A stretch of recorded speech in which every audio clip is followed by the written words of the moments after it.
नमस्कार प्यारे साथियों, मैं हूं मिस्टर प्रकाश और आप सभी मित्रों का इस YouTube चैनल पर बहुत बहुत हार्दिक स्वागत है। साथियों, शिक्षण विधियां विशेष प्रश्नोत्तरी रीट एग्जाम को मद्देनजर रखते हुए आज हमारा पार्ट चौथा है, मतलब भाग 4 नंबर है। तो इसमें आपका बहुत बहुत स्वागत है और बहुत ही महत्वपूर्ण प्रश्नों का संकलन किया गया है आपके लिए। तो आज का पहला क्वेश्चन आपके सामने इस प्रकार है। निम्नलिखित में से कौशलात्मक उद्देश्य है, मतलब इनमें से आपको छांटना है कौशलात्मक उद्देश्य कौन सा है। ठीक है, अब चारों को चारों हम समझेंगे, फिर हम देखेंगे इसमें कौन सा उद्देश्य कंप्लीट हो रहा है। ठीक है, रचना कार्य के मौखिक एवं लिखित रूपों का ज्ञान देना। क्या देना है? ज्ञान देना। तो ज्ञान देने में क्या कौशल विकसित होता है क्या? ठीक है, इसको यहाँ पर रखते हैं। फिर ध्वनि शब्द वे वाक्य रचना का ज्ञान देना, क्या इसमें भी होता है कौशल का विकसित हुआ क्या बच्चे में कहीं? ठीक है, या फिर शुद्ध एवं स्पष्ट वाचन की योग्यता विकसित करना। देखो, मैंने ऊपर वाले दोनों में कहा है कि कुछ विकसित हुआ है क्या? नहीं बना, तो ऑटोमेटिक नाम आ रहा है कौशलात्मक, यानी किसी चीज़ में दक्षता हासिल करने के बाद में जो कौशल होते हैं उनकी अगर योग्यता बच्चे में विकसित हो जाती है तो वो क्या हो जाता है? कौशलात्मक उद्देश्य हो जाता है। सद प्रवृत्तियों का विकास करना, ये भी नहीं होगा, ऑप्शन ए भी नहीं होगा, बी भी नहीं होगा और डी भी नहीं होगा। तो इसलिए हमारा ऑप्शन राइट कौन सा हो जाएगा? ऑप्शन सी इज बिल्कुल करेक्ट है। बच्चा शुद्ध उच्चारण करने लग जाएगा और स्पष्ट वाचन, यानी जो भी शब्द है उसका स्पष्ट वाचन और उच्चारण, यानी सही बात कह पाएगा, स्पष्ट शब्दों में कह पाएगा। ठीक है, और जितनी बात कहनी है उतनी ही वो बात बोलेगा। ठीक है, तो स्पष्ट वाचन की योग्यता विकसित करना, ये होता है कौशलात्मक उद्देश्य। ठीक है मित्रों, ऑप्शन सी हमारा बिल्कुल यहाँ पर राइट हो जाएगा। ठीक है, एक मिनट हम पेन चेंज कर लेते हैं, तो ये हमारा पेन चेंज हो गया। ठीक है, चलो अगला क्वेश्चन आपके सामने इस प्रकार है। श्रव्य दृश्य सामग्री के संबंध में असंगत कथन है। असंगत यानी गलत कौन सा कथन है वो हमें छांटना है श्रव्य दृश्य सामग्री के संबंध में। ठीक है, सुंदर, आकर्षक और रुचिकर होनी चाहिए। जो श्रव्य दृश्य सामग्री है, टीएलएम टीचिंग लर्निंग मटेरियल, शिक्षण सहायक सामग्री, उसमें ही तो आता है ये। ठीक है, तो सुंदर होनी चाहिए, बिल्कुल सही बात है, सुंदर तो होनी चाहिए। आकर्षक होनी चाहिए, बच्चों के ध्यान को आकर्षित करने वाली, मन है ना, ऐसी होनी चाहिए। उनके देखो, विद्यालय स्तर पर जो भी काम किया जाता है उसमें हर प्रकार के डोमेन को नजर उसमें रखी जाती है। ठीक है, मतलब विद्यालय की अगर दीवारों की, चार दीवारों को अगर कलर भी करवाना है ना, रंगवाना है, पुतवाना है, तो भी एक कलर बच्चों के मानसिक स्तर को ध्यान में रखते हुए उसको भाने वाला कलर वहाँ पर करवाया जाता है, उसी प्रकार की आकृति को निर्माण करवाया जाता है। तो सुंदर, आकर्षक व रुचिकर होनी चाहिए जो टीएलएम की सामग्री होती है, मतलब टीचिंग लर्निंग मटेरियल होता है, शिक्षण सहायक सामग्री होती है, उसमें सभी बिल्कुल अच्छी होनी चाहिए। ठीक है, छात्र के मानसिक स्तर के अनुकूल होनी चाहिए, बिल्कुल बच्चे का मानसिक स्तर है उसी के अनुकूल होनी चाहिए। ओवरहेड प्रोजेक्ट अगर आप लेकर आ जाएंगे वहाँ पर बच्चों के सामने तो वो ज़्यादा कुछ नहीं कर पाएंगे, उसका प्रयोगशाला में बच्चे जाकर ज़्यादा कुछ नहीं कर पाएंगे। ठीक है, क्योंकि छोटे बच्चे हैं तो उनके मानसिक स्तर के अकॉर्डिंग ही कोई कार्य करना चाहिए, चाहे कोई भी कोई से भी लेवल के बच्चे हो। ठीक है, तो ये भी बिल्कुल संगत कथन है ये तो। और सी ऑप्शन है साधन रूप में प्रयुक्त हो, साध्य रूप में नहीं, मतलब हमें वो साधन के रूप में ही प्रयुक्त करना है, हमारा लक्ष्य वो नहीं है। ठीक है, लक्ष्य वो नहीं है, हम उस लक्ष्य को प्राप्त करने के रूप में ही उनका प्रयोग करें। ठीक है, तो ये भी बिल्कुल सही थे, सही है हमारा। नहीं, ऑप्शन डी है महंगी व जटिल होनी चाहिए।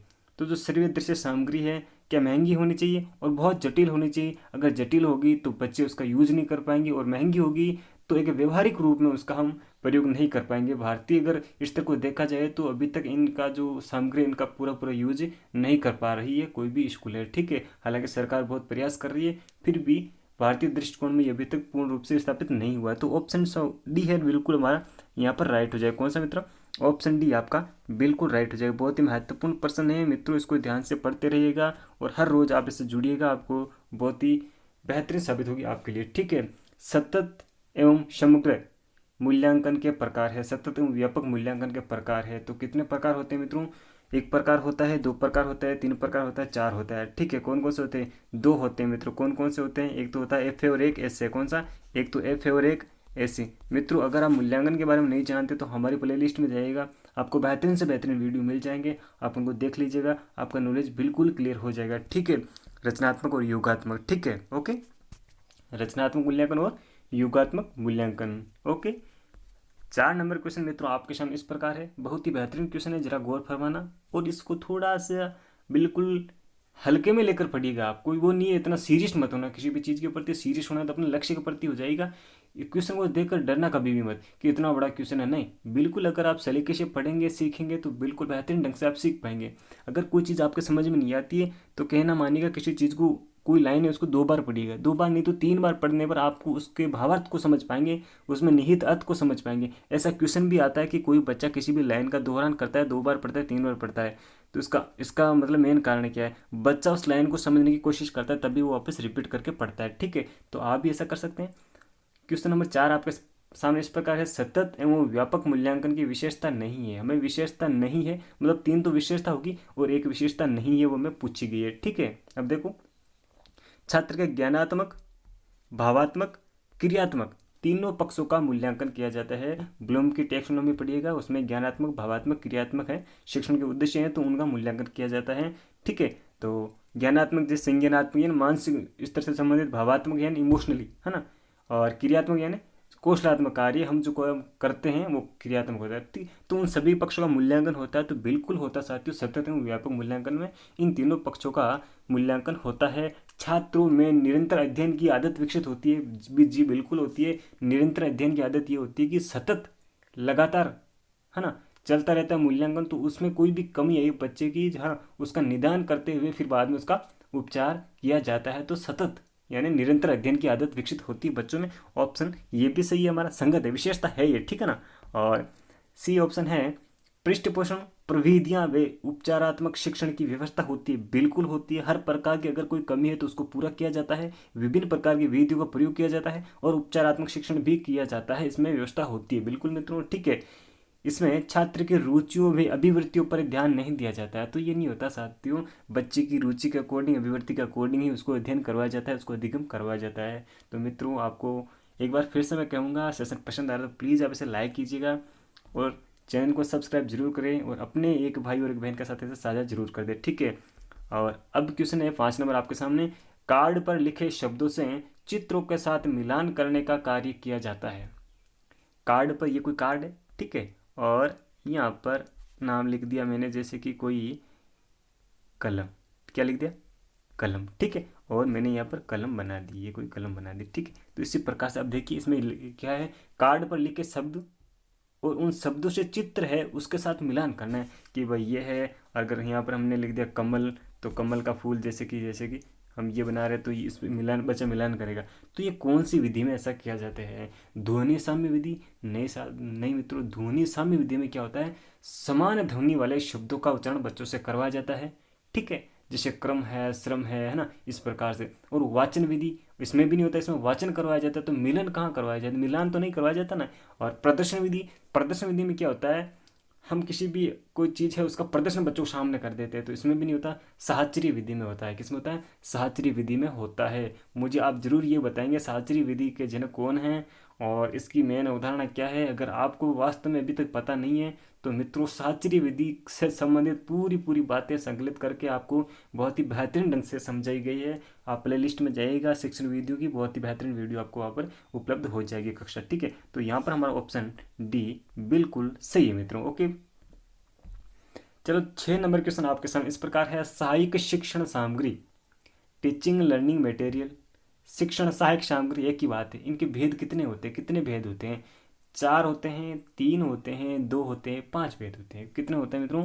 तो इसके 3 भेद होते हैं। कितने होते हैं? 3 होते हैं। एक तो श्रव्य साधन होते हैं, एक दृश्य होते हैं, एक श्रव्य दृश्य दोनों होते हैं। ठीक है, तो श्रव्य साधन, दृश्य साधन और दृश्य श्रव्य दोनों होते हैं। ठीक है, शिक्षण सहायक सामग्री के संबंध में मतलब 3 भेद होते हैं, श्रव्य दृश्य, दृश्य श्रव्य पर श्रव्य दृश्य एक ही बात है। ठीक है, तो 3 भेद होते हैं। ऑप्शन मित्रों का बी बिल्कुल सही है मित्रों। ठीक है, अगला क्वेश्चन आपके सामने इस प्रकार है, बहुत ही बेहतरीन क्वेश्चन है, जरा गौर फरमाना। श्रव्य दृश्य सामग्री के संबंध में असंगत कथन है, मतलब जो टीचिंग लर्निंग मटेरियल हमारा है उसके संबंध में कौन सा कथन गलत है, वो भी विशेष फोकस किया है श्रव्य दृश्य। ठीक है, जैसे कि टेलीविजन है ना, टीवी है, उस पर ले लीजिएगा। तो उपकरणों के प्रयोग से अधिगम सुगम बनता है। हम श्रव्य दृश्य अगर सामग्री का कक्षा में यूज करेंगे, अधिगम में उसका यूज करेंगे, तो अधिगम सुगम यानी सरल बन जाता है ना, बच्चों को समझने में आसानी हो जाती है। बिल्कुल सही बात है ये तो। और बी ऑप्शन है, ये अधिगम प्रक्रिया को सरल बनाने में सहायक हैं। जी हाँ, बिल्कुल सही बात है। बच्चे आसानी से इसको सीख पाएंगे, बच्चे रुचि लेते हुए सीख पाएंगे, बच्चों का मनोरंजन होगा, बच्चों को अपनी ओर आकर्षित करेगी ये चीज़ें। ठीक है, तो अधिगम क्या होगा, सार्थक होगा। ठीक है, स्थायी होगा, बिल्कुल सही बात है। प्रभावपूर्ण होगा हमारा अधिगम, बिल्कुल वो दोनों ऑप्शन सही है, ये तो संगत है बात। ऑप्शन सी है, पथ प्रदर्शक का स्थान ले लेते हैं। क्या सर्वदर्शी सामग्री होती है वो पथ प्रदर्शक का स्थान ले लेते हैं? तो आपको यहाँ पर यह शब्द समझने की जरूरत है, पथ प्रदर्शक कौन होता है। तो मित्रों, जिस प्रकार एनसीएफ 2005 ने कहा है, शिक्षक कौन है? शिक्षक एक फैसिलिटेटर है, पथ प्रदर्शक है, मतलब सुगम करता है, बच्चों के अधिगम को सरल बनाने का कार्य करता है। कौन? अध्यापक करता है। तो अध्यापक की भूमिका एनसीएफ ने पथ प्रदर्शक की दी है। ठीक है, अब ऑप्शन आता है डी, यह है शाब्दिकता में कमी करता है। तो जो सर्वदर्शी सामग्री वो शाब्दिकता में कमी करती है, फिर नहीं करती है? जी मित्रों, बिल्कुल कमी करती है। एक चीज़ होती है व्याख्यान विधि, एक होती है प्रदर्शन विधि। प्रदर्शन विधि में आपके सामने किसी भी चीज़ को प्रदर्शित कर दिया है, ठीक है, और व्याख्यान विधि में क्या होगा, उसी चीज़ के बारे में आपको व्याख्यान देकर समझाया जाएगा। ठीक है, तो जैसे अब आपको कोई गाय है, तो गाय अगर बच्चे को दिखा दी जाए और उस गाय पर लेख लिखाया जाए, तो लेख तो बड़ा हो सकता है, वो जो दिखा दी जाए, प्रत्यक्ष वस्तु दिखा दी जाए, तो सब शाब्दिकता में कमी आ गया ना। तो ये भी तो ऑप्शन संगत है। जबकि ऑप्शन सी क्या बोल रहा है, पथ प्रदर्शक का स्थान ले लेती है। कौन? सर्वदर्शी सामग्री। ये क्वेश्चन ये जो बात है ये बिल्कुल गलत है मित्रों। क्या है? पथ प्रदर्शक का स्थान नहीं लेती है। ठीक है, मतलब अब हम शिक्षण सहायक सामग्री कक्षा में ले आए, तो ये इसका मतलब ये थोड़ी टीचर वहां से चला जाएगा, नहीं, अध्यापक जी रहेंगे, उन्हीं के माध्यम से हम इन चीज़ों को समझेंगे। तो ऐसा होता है। ऑप्शन सी यहाँ पर बिल्कुल असंगत है सर्वदर्शी सामग्री के दृष्टिकोण में। ठीक है, 8 नंबर क्वेश्चन आपके सामने इस प्रकार है, मौन वाचन संबंधित है। तो मौन वाचन किस से संबंधित है मित्रों? पद्य शिक्षण से, व्याकरण शिक्षण से है, गद्य शिक्षण से है, रचना शिक्षण से है। तो मित्रों, मौन वाचन संबंधित होता है, जैसे कहानी है उसमें हम मौन वाचन कर सकते हैं, जैसे निबंध है ना, तो इनमें हम मौन वाचन कर सकते हैं। तो रचना में नहीं कर सकते, और पद्य शिक्षण में नहीं कर सकते, और व्याकरण शिक्षण में नहीं कर सकते। तो ऑप्शन सी है, कौन सा राइट हो जाएगा? ऑप्शन सी आपका बिल्कुल राइट हो जाएगा। गद्य शिक्षण में हम इसका यूज कर सकते हैं। ठीक है, तो आई थिंक ये चीज़ आपको समझ में आई होगी।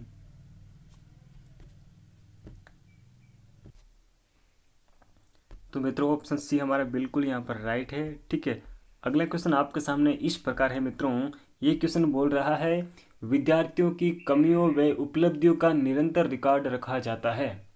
विद्यार्थी की में कोई कमी आई है, उसने कौन सी प्रगति हासिल की है, जो उपलब्धियां हासिल की है, उनका निरंतर रिकॉर्ड यानी उनका लेखा जोखा किस में रखा जाता है? तो मित्रों, मौखिक मूल्यांकन द्वारा रखा जाता है। क्या मौखिक मूल्यांकन से रखा जाता है? हम बच्चों से कुछ वार्तालाप कर लें तो उसमें उनका मतलब जो रिकॉर्ड रखा जाता है उसके द्वारा रखा जाता है, फिर पाठ के अंतर्गत कोई मूल्यांकन हम कर लेते हैं उसके द्वारा रखा जाता है, फिर सतत मूल्यांकन के द्वारा, या फिर ऑप्शन डी इनमें से सभी के द्वारा। तो मित्रों, आप आंसर दीजिएगा, इसका ऑप्शन राइट हो जाएगा आपका ऑप्शन सी। बिल्कुल मित्रों, बिल्कुल राइट हो जाएगा। सतत और व्यापक जो मूल्यांकन होता है उसी के द्वारा बच्चों की कोई कमी है, बच्चे ने उपलब्धि हासिल की है, ठीक है, तो मतलब कोई हमने निदान किया तो उसमें हमें कमी मद्दे नजर आई है, कोई कमी नजर आई है, और फिर हम उसका उपचारात्मक शिक्षण करते हैं। ठीक है, तो ऑप्शन सी बिल्कुल राइट हो जाएगा, इनमें से सभी नहीं होगा मित्रों। ठीक है, ऑप्शन डी तो नहीं होगा, ऑप्शन सी बिल्कुल राइट है मित्रों। ठीक है, अब आता है 10 नंबर क्वेश्चन आपके सामने इस प्रकार है, आगमन विधि की विशेषता नहीं है। आगमन विधि की विशेषता नहीं है, वो हमें पूछा गया है। 3 तो विशेषताएं हैं और एक विशेषता नहीं है।